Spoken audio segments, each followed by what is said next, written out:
Today we're going to talk about a dark incident that happened in Turkey. In the summer of 1921, something unexplainable took place in the heart of the country, in a village so forgotten that even its name is barely remembered today.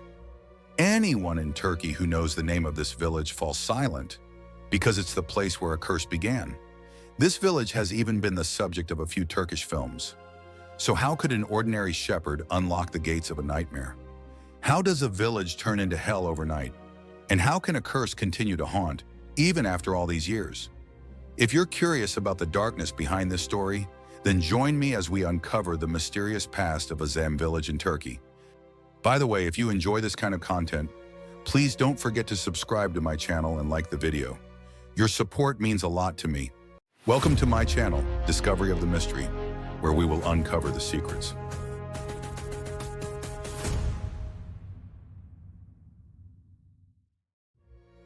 It was the summer of 1921. In the fertile lands of Turkey's Sakarya province, there was a small village where peace reigned, Azem Village. It was an ordinary Anatolian village. People were happy. The men would head out to the fields early in the morning.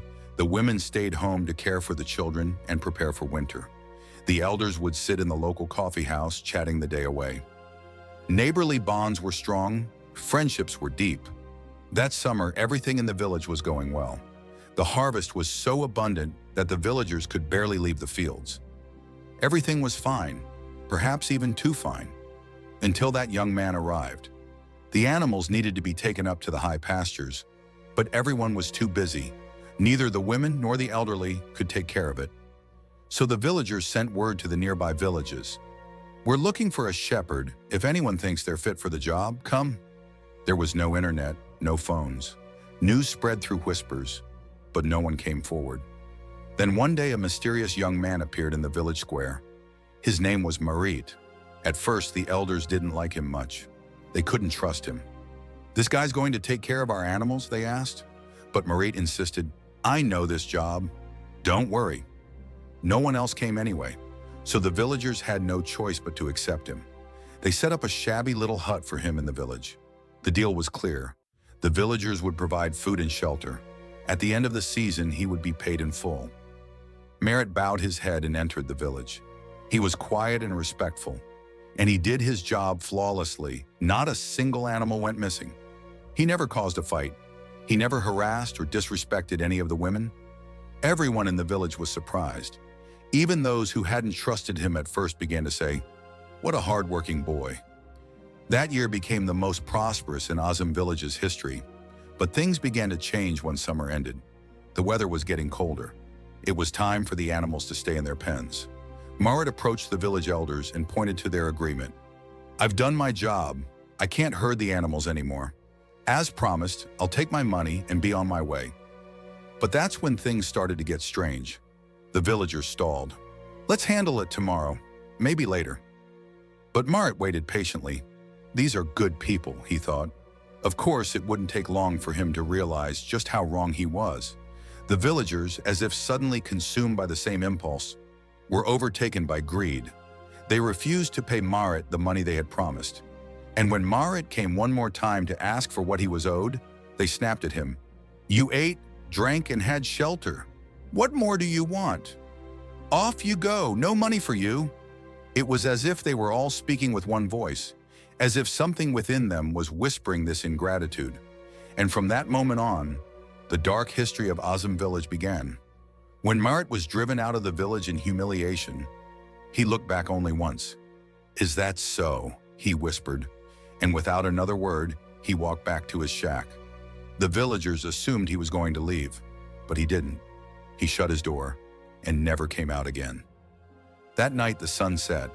As the evening prayer echoed through the village, everyone retreated into their homes.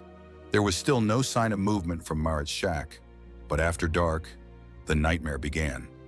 Suddenly, a deafening noise erupted, as if hundreds of horses were stampeding through the village. The ground shook. Windows rattled violently. Doors slammed so hard it was as if something was trying to break into every home at once. The villagers were paralyzed with fear. None of them dared step outside. They could only tremble and pray. Windows shattered, doors buckled. That night, the village lived through a version of hell. And then suddenly, everything stopped. The noise, the screams, the moans, all fell silent. What followed was a stillness like death.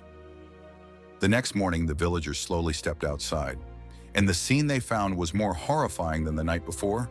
In the middle of the village, hundreds of animal corpses, torn to pieces, scattered shredded bodies. The silence in the fields no longer signaled abundance. It reeked of death. Some of the younger men immediately suspected Marit. They grabbed their rifles and rushed to the shack. The door was locked. They forced it open, kicked it in, and entered. Inside, there was nothing. The furniture had been pushed aside. In the center of the room was a circle, and around the circle were incomprehensible Arabic symbols. In the middle sat a bowl of water, and a dreadful silence. No trace of him could be found. Marit was gone. So were his belongings. Only the first ring of the curse had been set in motion. First, the villagers lost their animals, then their wealth. Then came the plague. Women suffered miscarriages. Babies were stillborn. There was no cure, no diagnosis. Even the doctors were helpless. The village was quarantined. No one could enter or leave. Over time, people disappeared, and only a handful remained. One of them was a woman named Naimi, and her only child, 11-year-old Riza. Naimi guarded her son like a treasure, but one day while she was baking bread, Riza vanished. Naimi panicked. She ran into the streets. The whole village joined the search, but Riza was nowhere to be found. Days passed, and one night, exhausted from crying, Naimi fell asleep on the couch. Then a sound, a knock at the door. Loud, but Naimi wasn't afraid. She ran and opened it, and there stood her son. But Riza was no longer Riza. His eyes had been gouged out, his teeth removed, his head shaved. Yet he stood there unmoving, right in front of his mother. Naimi screamed and threw herself onto him, but the child no longer spoke. Over time, Riza began muttering things. It wasn't Turkish, nor Arabic. It was strange, an incomprehensible language. Naimi called for the imam. The imam sat across from the child, opened the Quran, and prepared to recite. But just then, Riza leapt at the imam like a creature. He dug his nails into the man's neck and whispered something into his ear.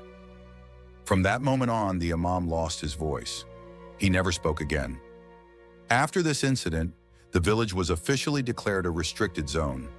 No one was allowed in or out, and those who remained inside eventually abandoned the village one by one. Research has shown that Marit was not human. He came to this village with good intentions. He just wanted to be a shepherd. But the people, they awakened the darkness within him, and he said, "You think you're evil? I'm worse." And from that night on, it was said that a very old, very dark spell had been cast upon the village. Its name, the Azem Curse. According to our research, this spell is one of the most dangerous among the black magic rituals. Once performed, everyone must lock themselves indoors.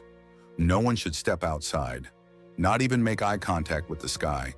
This spell can only be cast by two types of beings, either a sorcerer with great knowledge of the dark arts or a Jinn. Some sources say that if the curse was cast by a Jinn, then there is no escape. The circle drawn by Marit that night, the Arabic inscriptions, and the bowl of water in the center, these were all clearly part of a ritual. With this ritual, the village was officially cursed, and from that day on, no one has entered the village, or even found the road to it. No one has gone there in years. Currently, the village is completely abandoned. It was deserted shortly after the events took place.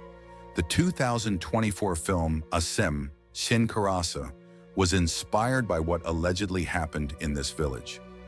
Azem Village is a reflection of how a society that shows ingratitude to goodness must one day confront the darkness. And perhaps, even now, that curse is still whispering across those lands. If this story left an impact on you, don't forget to share your thoughts in the comments, like the video, and subscribe to my channel. See you in the next video.